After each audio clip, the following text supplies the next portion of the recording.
whistleblower told us some ballots for the August runoff were never mailed to citizens trying to vote by absentee ballot. And database voting records examined by the I-Team show thousands of Georgians complained they never received a ballot. And many of those people never voted. Senior I-Team reporter Dale Russell has this exclusive report. Let your voice be heard and your vote be counted. It has been called sacred. You're on Team Red or you're on Team Blue. A privilege. We anticipate a record turnout. The most powerful weapon in every citizen's arsenal. If I don't vote, I have no say-so. Your vote. One person makes a huge difference. And in these pandemic times, I've been here for about 4 hours. Long wait lines and fears of a new virus have people turning to mail to cast that vote. So imagine our surprise when someone inside a local post office sent us this picture of absentee ballots. Look closely. They were ready to be mailed to citizens. Then those people could pick their candidates and mail in their vote. But this picture was taken on August 12th, the day after the election. The ballots worthless. That's a problem. That's a major problem. Local Postal Union President Stacy Sabir Brown was stunned when we told her what we saw. Our whistleblower said the postal processing plant, which sorts the mail for carriers, didn't drop off the ballots to be mailed out until the election was over. It sounds like the slowdown came in the processing part.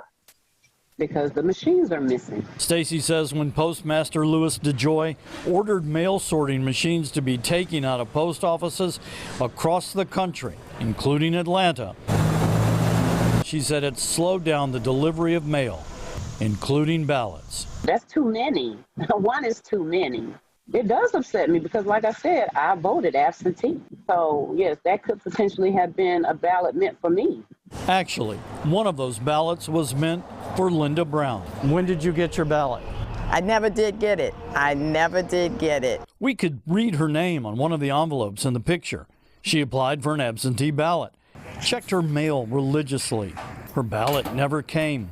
A friend took her to vote on the day of the election, but the polls had just closed. Was that frustrating? Very frustrating, because, you know, our voice, everybody has a voice, and everybody's voice should be heard, you know, and that was my voice that was missed.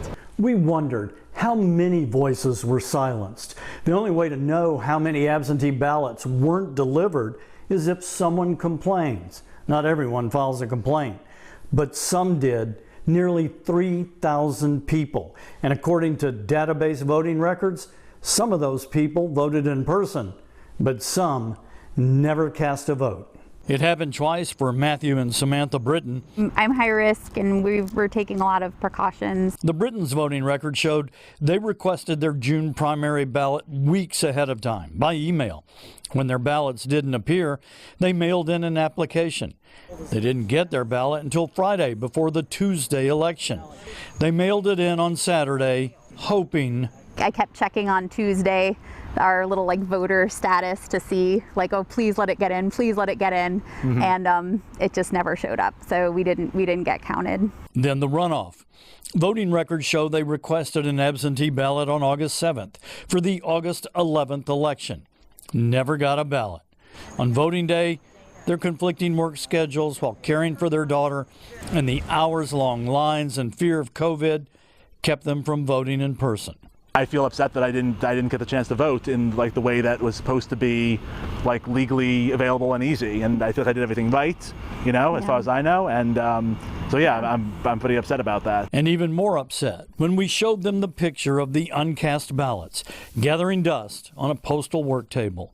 Our whistleblower wrote us to say that along with ballots, political election mail never made it to voters on time. I personally witnessed carriers searching through piles and piles of mail just to try and get the ballots to residents the day of the election.